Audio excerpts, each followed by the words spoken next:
எனக்கு அந்த பாறை வந்து சலான் சொல்லணும், இன்னில் ஆரிஃபுல் ஆன், அதை வந்து நான் இப்போவும் அறிவேன் என்று ரசூல் ஸல்லல்லாஹு அலைஹி வஸல்லம் சொன்னாங்கன்ற அந்த ஹதீஸ். கல் சலான் சொல்லுமான்னு கேட்டால் பொதுவாக சொல்லாது. ஆனால் இறைவன் நாடி நாண்டு சொன்னால் அதை நம்ம இறைவனை கூடுதலாக நம்புறதுனால, இறை தூதர்கள் வழியாக சில அற்புதங்கள் நிகழ்கிற காரணத்தினாலையும் செய்து ஆத்தண்டிக்காக இருந்தால் நம்ம ஏற்றுக்கொள்ளத்தான் வேணும். அந்த அடிப்படையில் நம்ம அது சரின்னு சொல்லியிருந்தோம். ஆனால் அதை மீளாய்வு செய்யும் பொழுது இந்த சலான் சொல்கிறதுங்கிறதுக்குல, சலான் சொல்லுவது ரசூல்லாவுக்கே தெரிஞ்சது 40 வயசுக்கு பிறகு தான். சலாம் சொல்லுதல்னா ரசூல்லாவுக்கே ஒருத்தர் சந்திக்கும் போது சலான் சொல்கிற ஒரு வழக்கம் அன்னைக்கு இருந்தால் தான் அந்த கல் சலான் சொல்லிச்சுங்கிறது சரியாக வரும். அப்போ கல் சலான் சொல்லிச்சுன்னு சொல்வதாக இருந்தால் சலாம் சொல்லக்கூடிய ஒரு முறை அன்றைக்கு இருந்ததா, இறை தூதர் ஆன பிறகு தான் அந்த சலான் சொல்கிற முறை வந்ததான்னு கேட்டால் இறை தூதர் ஆன பிறகு தான் வருது. ரசூல் ஸல்லல்லாஹு அலைஹி வஸல்லம் வந்து அவங்க சின்ன வயசில் இருக்கும்போது என்ன செய்கிற, அந்த அரபு மக்கள்கிட்ட சலான் சொல்கிற ஒரு அஸ்ஸலாமு அலைக்கும் சொல்கிற வழக்கமே இல்லை.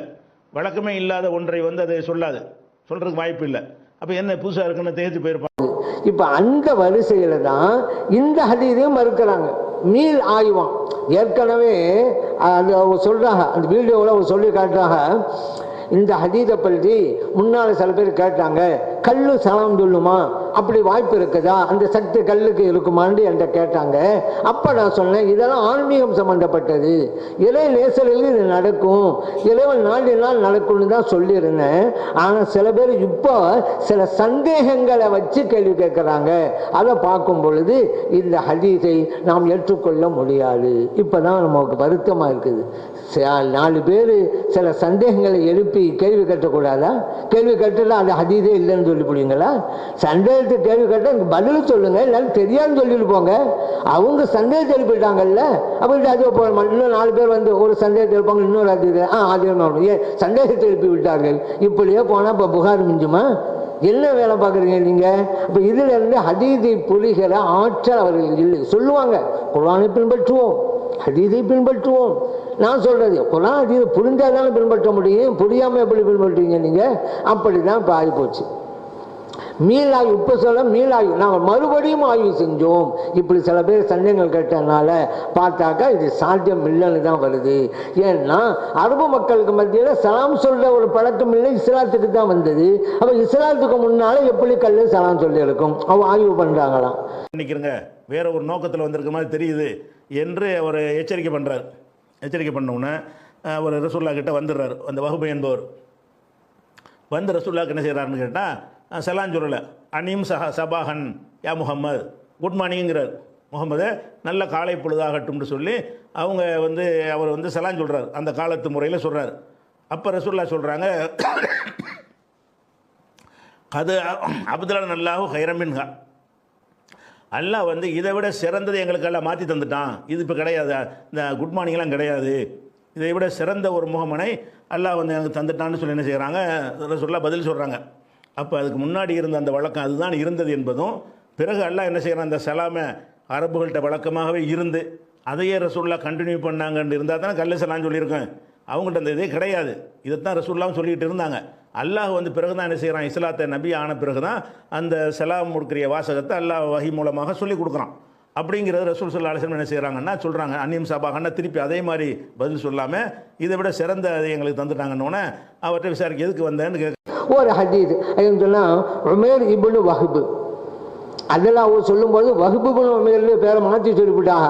அது பிரச்சனை எல்லாருக்கும் உள்ளதுதான், அந்த வஹ்பு இப்னு உமேர்னு அவங்க சொல்கிறாங்க. ஆனால் அப்படி இல்லை, உமேர் இப்னு வஹ்பு தான்.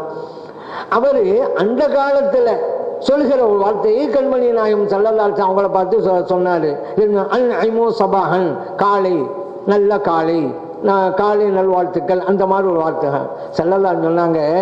இதெல்லாம் வேணாம், இதை விட சிறந்த ஒரு காணிக்கையை அல்லாஹ் நமக்கு தந்திருக்கிறான். அது அப்தலனல்லாஹு ஹைரம் மின்ஹா, இதை விடவும் சிறந்த அந்த வார்த்தை அல்லாஹ் தந்திருக்கிறான். அதுதான் அஸ்ஸலாமு அலைக்கும் அப்படிங்கிறது என்று ஸல்லல்லாஹு அலைஹி வஸல்லம் சொன்னாங்க. இது தபுரானி கபீரில் பதிவு செய்யப்பட்டிருக்கு. இந்த காமெடி இஸ்லாத்தில் தான் அஸ்ஸலாமு அலைக்கும்லே வருது. ஸல்லல்லாஹு அப்படி தான் சொல்கிறாங்க. இப்போ தான் நம்ம கழிச்சிட்டு அப்போ ஸல்லல்லாஹு அலைஹி வஸல்லம் அவர்கள் நபித்துவம் வழங்கப்படுவதற்கு முன்னாலே எப்படி சலாம்னு வந்திருக்கும் அப்படிங்கிற ஒரு கேள்வியை எழுப்புறாங்க. பாருங்க, இதில் 2 பிரச்சனை இருக்கு. அந்த கல்லு சலாம் சொல்லிச்சல, அரபு மக்களுக்கு மத்தியில இல்லாத ஒன்றை சொன்னது அப்படின்னு சொன்னா இறைவன் தானே சொல்ல வச்சான். இறைவனால் முடியுமா முடியாதா? அரபு மக்கள் உபயோகிக்காத ஒரு வாசகத்தை அந்த கல்லின் மூலம் இறைவனால் வெளிப்படுத்த முடியுமா முடியாதா? அல்லாஹ் தானே வெளிப்படுத்துறான். அது மனிதர் ஒரு அற்புதத்தை செஞ்சாலும் சரி, அல்லது ஒரு மனிதர்ல 2 வகை, நபிமார்கள் வலிமார்கள், அல்லாஹ் தான் வெளிப்படுத்தலாம். இது இறைவனால் முடியுமா முடியாதா? First subject. இல்லை, இறைவனால் முடியும். இல்லைன்னு சொன்னா என்ன வந்துடும்? அப்போ ஒரு கல் தமிழ்நாட்டில் பேசலாம், தமிழர்களுடைய வழக்கத்தில் உள்ளதை தான் அந்த கல் பேசும் அப்படிம்பியல. குஜராத்தில் பேசலாம், குஜராத் மாநிலத்தில் வாழ்கின்ற மக்கள் வழக்கத்தில் என்ன வாசகத்தை வச்சிருக்காங்களோ அதைத்தான் அல்லாவால் பேச வைக்க முடியும் அப்படின்னு சொல்லுவீங்களா? அல்லாஹ் நினைத்தா எப்படி செய்ய முடியும்ல? ஒரு கண்ட்ரோல் கொண்டு வர முடியாது இல்லை இறைவனுடைய சக்தியை. ஆனால் கண்ட்ரோல் கொண்டு வருவாங்க. ஏன்னா இறை நேசர்களால் உதவி செய்ய முடியும்னு கேட்டா அது எப்படி முடியும்? அல்லாவுக்கு தான் முடியுமாங்க. அப்போ உயிரா உள்ளவங்கலாம் எப்படிங்க உதவி செய்யறாங்க? அவங்க உயிரா இருக்கிறாங்க, அல்லாஹ் உதவி செய்ய முடியுமாங்க? அதான் நான் கேட்கறேன், அவர் உயிரா இருந்தா என்ன, செத்து போனா என்ன, இறந்து போனா என்ன, மகிழ்த்தா போனா என்ன, செய்வது இறைவன் தானே. அப்ப இறைவனுடைய சக்தியை நீங்கள் கண்ட்ரோல் பண்ணீங்களா? இறைவன் தான் உதவி செய்யலாம். நம்ம சொல்றோம் உயிராக இருப்பவர்கள் மூலமாகவும் உதவி செய்வான், இறந்து போனவர்கள் மூலமாகவும் உதவி செய்வான். அப்ப அல்லாஹ்வுடைய ஆற்றல் அளப்பரியதுங்கிறோம். ஆனால் வகைபல சொல்றாங்க இல்ல, இறைவன் உயிரோடு இருப்பவர்கள் மூலமாகத்தான் உதவி செய்வான், இறந்து போன மூலமாக உதவி செய்ய முடியாதுன்னு சொன்னா இறைவனுடைய ஆற்றலுக்கு ஒரு கண்ட்ரோல் கொண்டு வர்றாங்க, ஒரு வரமுறை ஏற்படுத்துறாங்க. இதுதான் ஷிர்க் அப்படிங்கிறது நான் சொல்றது. அதே போல இங்க இறைவன் பேச வைக்கலான்னு சொன்னா அந்தந்த மக்கள், அரபு மக்கள் வழக்கத்தில் உள்ளதான் அந்த கல் பேசுவோம், அரபு நாட்டில் உள்ள கல். அப்ப இன்னொரு மாநிலத்தில் வேறு மொழி இருந்தா அந்த மொழியில இருக்கக்கூடிய மக்கள் உபயோக வார்த்தையை தான் அந்த கல்லை பேச வைக்க முடியுமா? அல்லாவால? அல்லாஹ்வை பேச வைக்கலாம், எப்படி முடியும்? அடுத்து இந்த கல்லு சலாம் சொல்லிச்சுல, அந்த அவன் நடைமுறையில் இல்லைன்னே வச்சுக்கிடுவோம். அப்போது அஸ்ஸலாமு அலைக்கும்ங்கிறது இல்லை. ஆனால் அந்த கல்லு சொல்லுது, நபி ஸல்லல்லாஹு அலைஹி வஸல்லம் பார்த்து அஸ்ஸலாமு அலைக்கும் அப்படிங்கிறது. ஸல்லல்லாஹு அலைஹி வஸல்லம் அவர்களால் விளங்க முடியுமா விளங்க முடியாதா? சலாம்டா என்ன? சாந்தி சமாதானம், அரபி மொழி. ஸல்லல்லாஹு அலைஹி வஸல்லம் அரபி மொழி பேசக்கூடியவங்க. அஸ்ஸலாமு அலைக்கும் என்று கல் சொன்னா புரியுமா புரியாதா? ஏன் அவங்க அரபி மொழி பேசக்கூடியவங்க தானே. ஒன்றும் வேணாம். இப்போ நம்ம தமிழ்நாட்டில் ஒரு இலை மறுப்பாளர் ஒருவர், அவருக்கு நம்ம தமிழில் சொல்கிறோம் வச்சுங்க, ஆனால் அவங்களுக்கு சலாம் சொல்லக்கூடாதுங்கிறது தனி சப்ஜெக்ட். நான் உதாரணத்துக்கு காமிக்கிறேன். அவருக்கு சாந்தியும் சமாதானம் உங்களுக்கு உண்டாகட்டும்னு நான் சொல்கிறேன். அவங்கள்ட்ட இந்த சலாம் சொல்ல வழக்கம் இல்லை, ஆனால் தமிழில் சொல்கிறேன் சாந்தி சமாதானம் உண்டாகட்டும். புரிவாரா இல்லையா? புரியும்ல. ஏன்? அவர் தமிழ் பேசக்கூடியவர். நபி ஸல்லல்லாஹு அலைஹி வஸல்லம் அவர்கள் அரபி பேசக்கூடியவங்க. அஸ்ஸலாமு அலைக்கும் நபி வழக்கத்தில் இல்லாவிட்டாலும் சலாம் என்பது உங்கள் மீது உண்டாகட்டுங்கிற மீனிங் தெரியுமா தெரியாதா? ஸல்லல்லாஹு அலைஹி வஸல்லம் உங்களுக்கு முடிஞ்சு போச்சுங்க. சரி, இவர்கள் நபித்துவம் வழங்கப்படுவதற்கு முன்பே இப்படி அற்புதத்தை நிகழ்த்த முடியுமா அப்படிங்கிற ஒரு கேள்வியை வைக்கிறாங்க. முடியும். இன்னும் போன சலாம்ங்கிற வார்த்தையை அல்லாஹ் குர்ஆன்ல சொல்லி காட்டான். வேறு நபிமார்கள் சொல்வதையெல்லாம் ஈசா அலைஹிஸ்ஸலாம் சொல்றாங்கல்ல, குழந்தையா இருந்தபோது தொட்டு இல்லையே, வஸ்ஸலாமு அலைய யௌம உலித்து வ யௌம அமூத்து வ யௌம உபஅத்து ஹய்யா.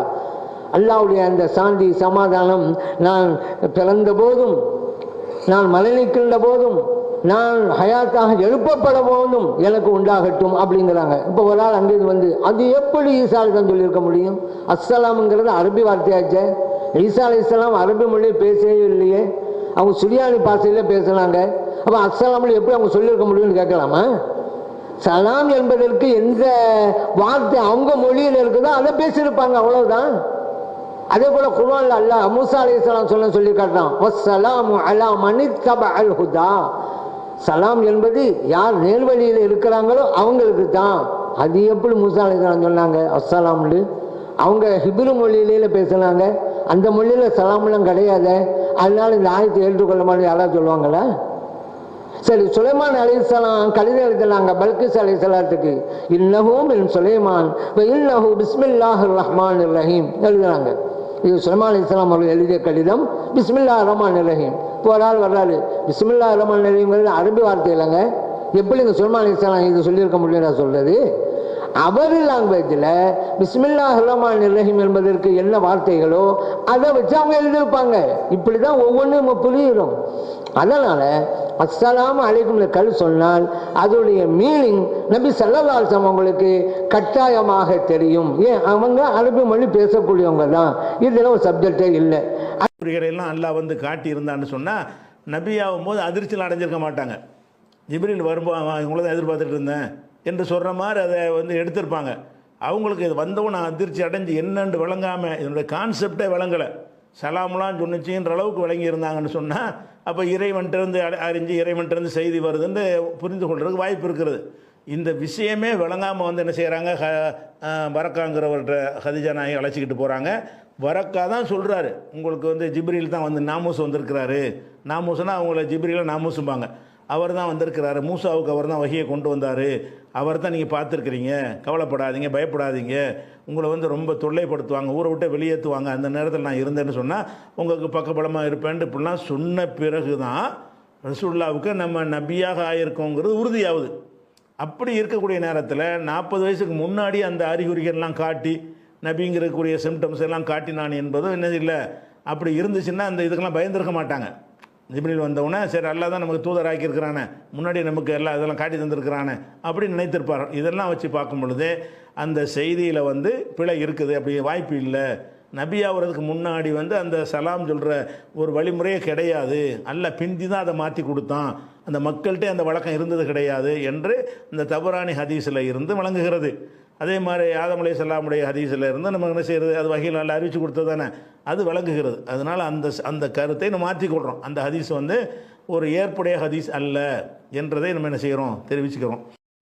அடுத்து இவங்க சொல்கிறாங்க, ஸல்லல்லாஹு அலைஹி வஸல்லம் அவர்கள் திடுக்கிட்டு பயந்தாங்கல்ல, போர்வே போத்துங்கன்னாங்கல்ல, அப்போ நபிங்கிறது அவங்களுக்கு தெரியாதுங்க, தெரிஞ்சிருந்தாலும் எதிர்பார்த்துக்கிட்டே இருப்பாங்களே அப்படின்னு ஒரு வார்த்தை சொன்னாங்க. ஸல்லல்லாஹு அலைஹி வஸல்லம் அவர்கள் இறை தூதராக அனுப்பப்படுவதற்கு முன்பே பல அற்புதங்கள் நிகழ்ந்தன. அதில் ஒன்று தான் நபி ஸல்லல்லாஹு அலைஹி வஸல்லம் அவர்கள் குழந்தையாக இருந்தபோது அவர்கள் நெஞ்சு பிளக்கப்பட்டு இதயம் எடுக்கப்பட்டு தூய்மை செய்யப்பட்டு மறுபடியும் அதிலே வைக்கப்பட்டது. ஹதீஸ் முஸ்லிம்ல இருக்கு. இந்த ஹதீஸ் சின்ன பிள்ளையாருக்குமே நடந்தது, சஹீஹான ஹதீஸ். நபித்துவத்துக்கு முன்பே அற்புதம் அவர்களுக்கு நடந்தது. ஆயிஷா சித்திகா ரலியல்லாஹு அன்ஹா அவங்களே சொல்றாங்கல்ல, அவ்வளுமா புதிய பிஹி ரசூலுல்லாஹி ஸல்லல்லாஹு அலைஹி வஸல்லம் மினல் வஹி, இறைத்தூதர் ஸல்லல்லாஹு அலைஹி வஸல்லம் அவங்களுக்கு முதலாக ஆரம்பமாக வந்த வஹி என்னன்னு கேட்டா அர்-ருயா ஸாலிஹா, ஸாலிஹான கனவு, அதுதான் ஃபர்ஸ்ட் வந்தது. அதுக்கு பிறகுதான் தனிமையில இருக்கணுங்கிற ஆர்வமும் விருப்பமும் அவங்களுக்கு ஏற்பட்டது. அதனாலதான் ஹிரா குகைக்கு அவங்க போய் அங்கே தங்கி வணக்க வழிபாட்டில் ஈடுபட்டாங்க. அப்பதான் மலக்கு வந்து குர்ஆனை இறக்கி கொடுத்தாங்க. இக்ரா பிஸ்மி ரப்பிக்கல் லதீ ஹலக்ங்கிறது. இது புகாரியிலே பதிவு செய்யப்பட்ட ஹதீஸ். நபித்துவம் வழங்கப்பட்டு நம்ம சொல்றோம்ல, ஹிரா குகைக்கு ஜிப்ரீல் அலைஹிஸ்ஸலாம் வந்து இக்ரா நபி அவர்களே ஓதுங்கள் அப்படின்னு சொன்னதுதானே ஆரம்பம்னு சொல்றோம். ஆனா ஆயிஷா சித்திகா ரலியல்லாஹு அன்ஹா சொல்றாங்க, இதுக்கு முன்பே ஆரம்பமாகிவிட்டது கனவுகள். அந்த கனவு மூலமாக தான் தலைமையில் இருக்கணும்னு சலாசலம் விரும்புறாங்க. ஆகவே தான் ஹிரா குகைக்கு போவாங்க. அப்ப நபித்துவத்திற்கு முன்பே அவர்களுக்கு இறை செய்தி வந்தது என்பதை புகாரில் பதிவு செய்யப்பட்ட ஹதீஸ் சொல்கிறது. ஆயிஷா சித்திகா ரலியல்லாஹு அன்ஹா அவங்க அறிவிக்கிறாங்க. அடுத்து இவங்க நடுங்கினாங்கல்ல, என்னென்று தெரியாதனாலதான் நடுங்கினாங்க. அப்படி கிடையாது, என்னென்று தெரிஞ்சதுக்கு பிறகே நடுக்கம் ஏற்பட்டு இருக்கிறது நபி ஸல்லல்லாஹு அலைஹி வஸல்லம் அவங்களுக்கு. எப்படி நபி ஸல்லல்லாஹு அலைஹி வஸல்லம் சொல்றாங்க, ஒரு தடவை நான் நடந்து போய்கிட்டே இருந்தேன், வானத்தில் ஒரு சப்தம் கேட்டது, அண்ணாந்து பார்த்தேன், ஒரு மலக்கை குருசியில கட்டில உட்கார்ந்துட்டு இருக்கிறாங்க. பைனசமாயி வல்லாறு, அந்த குருசி எப்படி இருக்குது, வானம் பூமிக்கு மத்தியில இருக்கக்கூடிய பிரம்மாண்டமான குருசி, அதுல அந்த மலக்கை இருந்துகிட்டு இருக்கிறாங்க. பார்த்த உடனே நான் திரும்பி வந்தேன், எனக்கு பயம் ஏற்பட்டு விட்டது, நடுங்கி வந்தேன். அந்த மலக்கு யார் தெரியுமா, சலாம் சொல்றாங்க, இதுதான் இப்ப நமக்கு பாயிண்ட். அந்த மலக்கு யார் தெரியுமா, நான் ஹிரா கோயில் இருக்கும்போது வந்தாங்கல்ல அந்த மலக்குங்கிறாங்க நபி ஸல்லல்லாஹு அலைஹி வஸல்லம் அவர்கள். நான் வீட்டுக்கு வந்தோடனே நான் ஜம்மில் ஊனி போர்வை போத்துங்கன்னு சொன்னேன். புகாரில் பதிவு செய்யப்பட்டிருக்கு. இங்க நபியா வந்துட்டாங்க. ஏன்னா அந்த வஹாபி வச்ச ஆதாரம் என்ன, நாம் நபியா வரப்போகிறோம் என்று முன்பே தெரிந்திருந்தால் எப்படி அவர்களுக்கு நடுக்கம் ஏற்பட்டும் கேட்டாங்கல்ல. நபியா வந்ததுக்கு பிறகுதான் இந்த நடுக்கம். நான் நடுங்கினேன், மலக்கை பார்த்தேன், அதனால தான். அந்த மலக்கு யாரு, ஹிரா கோய்க்கு வந்தாங்க. அப்போ நபித்துவத்திற்கு பிறகும் இந்த நடுக்கம் ஏற்பட்டு இருக்கிறது அல்லவா. அதனால் தெரியாது என்பதனால் அல்ல, அந்த இடத்திலே ஏற்பட்ட திடுக்கத்தின் காரணத்தினாலும் அந்த பிரம்மாண்டமான மலக்குடைய உருவத்தை பார்த்தனால்தான் அவங்களுக்கு அப்படி ஏற்பட்டது அப்படிங்கிறது தான். அதே போல நபி ஸல்லல்லாஹு அலைஹி வஸல்லம் அவர்களின் கல்வி மூலமாக அல்லாஹு தஆலா சலாம் சொல்ல வச்சாங்கல்ல, சில கற்களுக்கு சில பொருட்களுக்கு அல்லாஹ் அந்த உணர்வை ஏற்படுத்தி கொடுப்பான். இதை நம்ம குர்ஆனிலே கூட பார்க்கலாம். கல் என்று வருகின்ற போது அல்லாஹ் குர்ஆன் சொல்றான், வஇன்ன மினல் ஹிஜாலத்தி லமா யதஃபஜ்ஜரு மின்ஹுல் அன்ஹார், கற்களில் சிலது உண்டு, அவற்றில்தான் ஆறுகள் ஓடுகின்றன. வஇன்ன மின்ஹா, இன்னும் கற்களில் சில உண்டு, லமா யஷக்ககு ஃபயக்ருஜு மின்ஹுல் மா, அது பிளந்து அதிலிருந்து தண்ணீர் வெளிப்படுகிறது. வஇன்ன மின்ஹா, இன்னும் சில கற்கள் உண்டு, லமா யஹ்பித்து மின் ஹஷியத்தில்லாஹ், அல்லாஹ்வுடைய அச்சத்தின் காரணத்தினால அந்த கற்கள் எல்லாம் கீழே விழுகின்றன என்று அல்லாஹ் சொல்றான். சில கற்கள் தான், எல்லா கற்கள்லையுமா தண்ணி. இப்போ சில மலைகளுக்கு நம்ம குற்றாலத்துக்கு போவோம், அங்கே மலைகள்லேருந்து தண்ணீர் ஓடுது. எத்தனையோ மலையெல்லாம் இருக்குது, பல்லாவரம் மலை இருக்குது, அங்கே ஓடவா செய்யுது தண்ணியெல்லாம்? இல்லை, சில கற்கள். அதே போல தான் சில கற்கள் இறைவோட அச்சத்தால், இறைவோட அச்சங்கள் மனிதர்களுக்கு ஏற்படும். கல்லுக்கு எப்படிங்க அதுக்கு உணர்வு இருக்கிறதா, புதியதான அழிதல் இருக்கிறதா, அல்லாவோட அச்சம் எப்படிங்க ஏற்படும் கேட்கலாம். இறைவன் சொல்லுகிறான் சில கற்களுக்கு உண்டு அப்படின்னா அல்லாஹ் கொடுத்து வச்சிருக்கான்னு அர்த்தம். இப்போ ஸல்லல்லாஹு சொன்னாங்கல்ல, உஹுதுன் ஜபலுன் யுஹிப்புனா வ நுஹிப்புஹு, உஹது மலை நம்மை நேசிக்கிறது, அதை நாம் நேசிக்கிறோம். புகாரில் பதிவு செய்யப்பட்ட அது உஹதுங்கிறது கல் மலை தானே. பிரியம் என்பது உள்ளம் சார்ந்தது அல்லவா, அது மனிதர்களுக்கு உண்டு. கல்லுக்கு எப்படி இந்த உணர்வு வரும்? அடுத்தால் நேசிக்கணும், அவங்க மேலே பிரியப்படணும், அப்படி எப்படி வரும்? இறைவன் சில கற்களுக்கு இந்த தன்மையை கொடுக்கிறான். குர்ஆன்ல இன்னும் சொல்லலாம், வயிம்மின் ஷைஇன் இல்லா யுஸப்பிஹு பிஹம்தி, இந்த உலகத்தில் கூட சில பொருட்கள் இருக்குது, அது தஸ்பீஹ் செஞ்சுக்கிட்டே இருக்கும். வலாக்கின் லா தஃப்கஹூன தஸ்பீஹஹும், அந்த தஸ்பீஹ் உங்களுக்கு புரியாது, ஆனால் தஸ்பீஹ் செஞ்சுக்கிட்டு தான் இருக்கும். அல்லாஹ் குர்ஆனிலே சொல்லி காட்டுறது.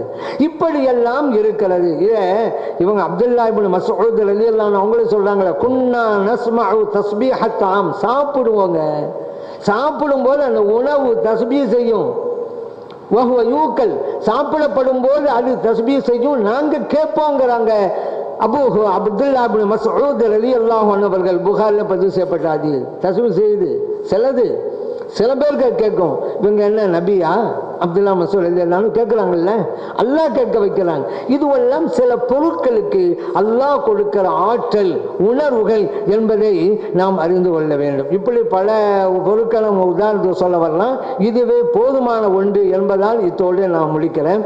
அதனால நபி ஸல்லல்லாஹு அலைஹி வஸல்லம் அவர்கள் இந்த சலாமை கேட்டார்கள்.